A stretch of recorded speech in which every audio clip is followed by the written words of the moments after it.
Amis sportifs, bonjour. Nous sommes fin 2020, année très compliquée à cause du Covid.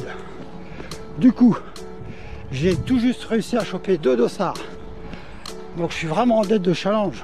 Depuis le temps que tu dors, ça fait des mois que tu hibernes. Ça tombe très bien, puisqu'en 2021, mon défi, c'est de faire l'ultramarin du golfe du Morbihan. Je l'ai dans la tête depuis longtemps, donc mon mental, il est prêt. Maintenant, faut pas que je me mente à moi-même. Compte tenu de la distance, je sais pas du tout si je vais y arriver. Mon objectif, il est clair. C'est bien sûr finir la distance, mais pas que. Je vais aussi profiter de l'événement. Et ça, c'est essentiel. C'est faire appel à ces sensations. Allez, debout, allez, sors. Je me tiens à faire 3 sorties par semaine. En fait, le plus dur en ce moment, c'est pas d'entretenir le physique, c'est d'entretenir le moral et la motivation. C'est pas simple. Bon, ça y est, on y est avec Stéphane. On s'est promis de faire le tour de Paris. On est parti pour faire une sortie de 60 km. Ça consiste à faire le tour de Paris par les maréchaux. Je cherche à avoir une sortie référence qui va mettre dans les mêmes conditions que l'ultramarin de juin l'année prochaine. Comme en juin prochain, ce soir, je suis pas sûr de finir. 55 km pile poil, 6 heures pile poil, on pouvait pas faire mieux. Ouais, ça y est, j'y suis, je suis dans le dur. Donc là il me reste 8 km, je vais les faire en marchant, en courant. Alors je raccourcis mes objectifs de distance dans la tête pour essayer de continuer à courir. Sors de ta cage. Allez hop, speed encore. 25 janvier, ça y est, depuis ce midi et quelques secondes, je suis inscrit. Enfin bon, je reste vigilant parce qu'il faut que ce soit validé par l'organisation et en même temps je ne peux pas oublier une incertitude liée au bon déroulement de l'épreuve avec les temps qui courent. Mais quel pied! Qu'est-ce que ça fait du bien à la tête d'avoir un objectif, et en plus qu'est-ce que c'est bon de pouvoir se projeter, et on en a besoin avec les temps qui courent. Bas mon cœur, comme une sort de secours. Allez hop, speed encore, speed encore.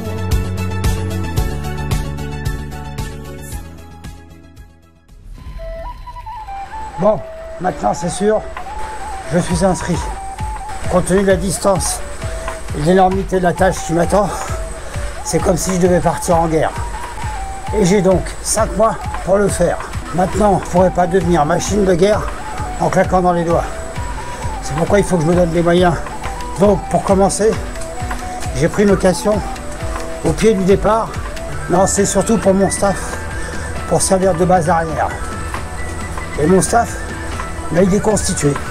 Il s'agit de Stéphane et Fred. Stéphane, tu viens de me dire que tu voulais faire partie du staff qui va m'accompagner et m'épauler pour réussir ce défi. Et j'espère que tu auras une équipe pour te soutenir qui pourra te permettre d'aller au bout de ton rêve. Quand tu m'as dit que tu voulais y aller, j'ai pas hésité un seul instant. Moi je veux vivre ça avec toi et surtout t'aider parce que tu vas en avoir besoin. À ce propos, ça te titille pas de venir m'accompagner L'assurance de la réussite, c'est aussi d'avoir des gens pour assurer toute la logistique. Parce que quand la tête est débranchée, à un moment donné, il faut qu'il y ait quelqu'un qui pense pour toi. Qu'est-ce que tu en penses vis-à-vis de moi, vis-à-vis de la distance, Alors, vis-à-vis de l'objectif? vis-à-vis de l'objectif, c'est complètement barge. C'est complètement taré. Bah, c'est une course de dingue. Mais t'es dingue. Te connaissant, tu as toujours été au bout de tes objectifs. Et là, je pense que tu le sens bien. Mais c'est ton principal atout. Et ton principal ennemi, ça sera ta tête qui, à un moment donné, va vite te dire qu'il faut arrêter les conneries, qu'il faut s'arrêter tout simplement. Ouais, ok. C'est un super défi. Ça veut dire courir la nuit, ça veut dire se donner vraiment à fond. Donc là, il faut que tu te mettes en tête de courir 177 km et potentiellement 24, 36, 48 heures, on n'en sait rien. J'ai une petite question personnelle. Qu'en pense ta femme? Comment te dire? Alors, il y a un certain renoncement dans sa tête à comprendre pourquoi je le fais. Attends. Le mieux, c'est qu'elle vient. Mais ça, j'en doute pas. Et question famille, j'ai mon frérot aussi qui vient. Tristan. Si tu avais une chose à me conseiller, De pas être prêt trop vite, de pas te cramer. très probablement aussi, mon cousin Ronan va faire partie de la fête. Et détail important, c'est un joueur de cornemuse. Et il m'a promis qu'il jouerait à chacun de mes passages. Ambiance musique bretonne garantie. Très bonne nouvelle. Je viens d'avoir la confirmation que Caroline va faire partie de ma fine équipe qui va m'accompagner sur l'épreuve. Ça va être mon coach vocal. Et avec elle, il va y avoir du lourd. La preuve. Vas-y Fred! Allez, Boufflé! Allez Fred! T'as battu tous tes temps là! Tu t'accroches jusqu'au bout! Bon, question orga, je suis pas en retard. Mais ma tête dans tout ça, elle en est où? Ben, ma tête, elle est en train de se configurer pour cette épreuve. Je pense, je bouge et je dors ultramarin. Par exemple, dès que je cours, je fais plein de calculs mentaux pour projeter mes temps de passage. Et ils sont de plus en plus délirants. Il est temps de revenir les pieds sur terre. Et mon plan d'entraînement arrive bientôt. Et il est temps.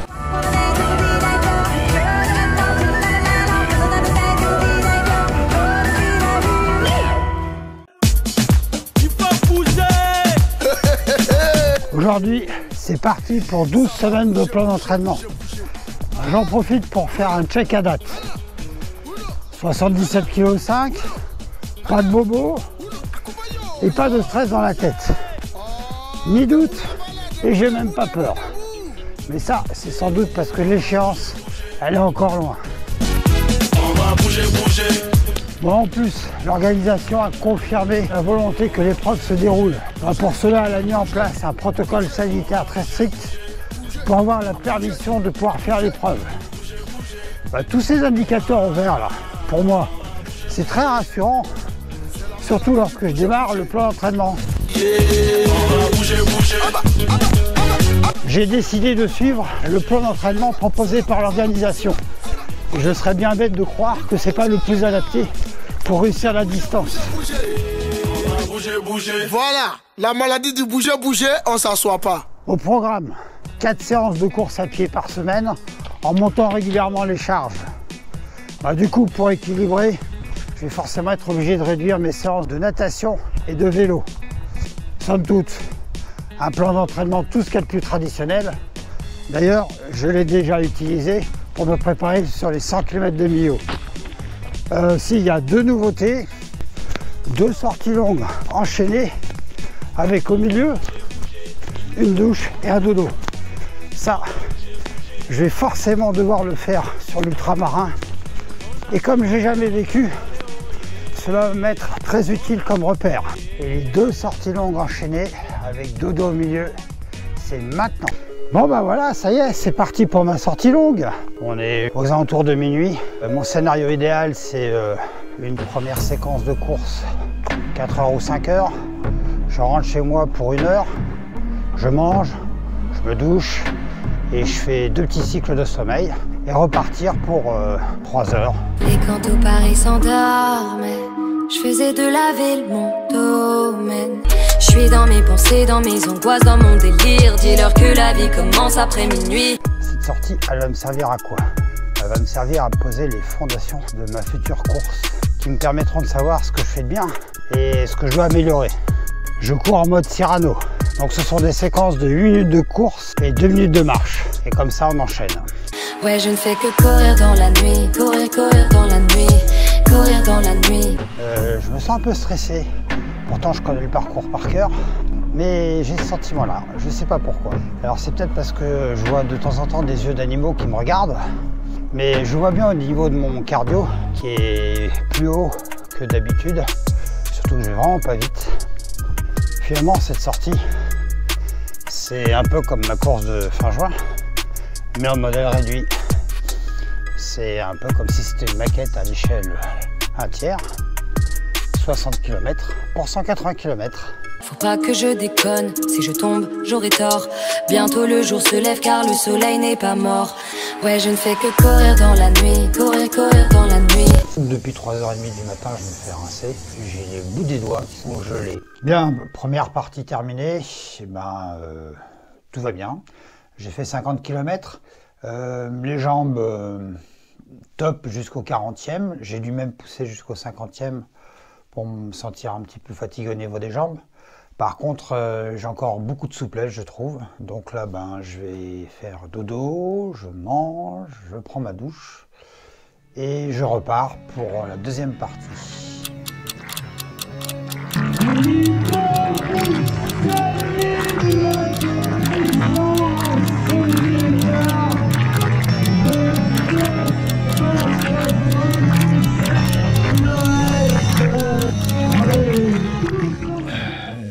Il est 6h10, je viens de me réveiller. Je pense que j'ai réussi à dormir un petit peu. J'ai pas chaud, ce qui est normal. Ça pique un peu en fait de se réveiller comme ça, sans avoir trop dormi. Bon, bah, je me prépare et j'y retourne pour la deuxième partie. J'en profite, je fais un petit point sur la pause que j'ai faite à la maison.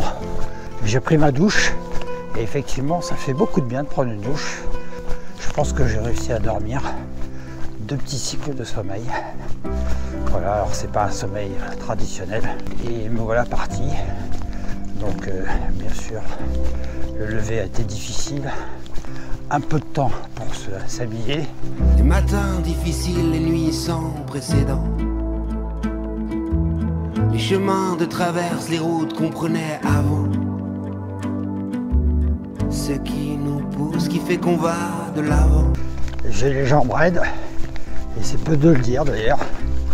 Je cours comme un pantin désarticulé, je suis coincé de partout, j'ai pas chaud, mais bon, ça va se passer. Alors, à ce stade-là de la course, il faut que j'arrive à courir comme un robot. Indispensable, l'envie,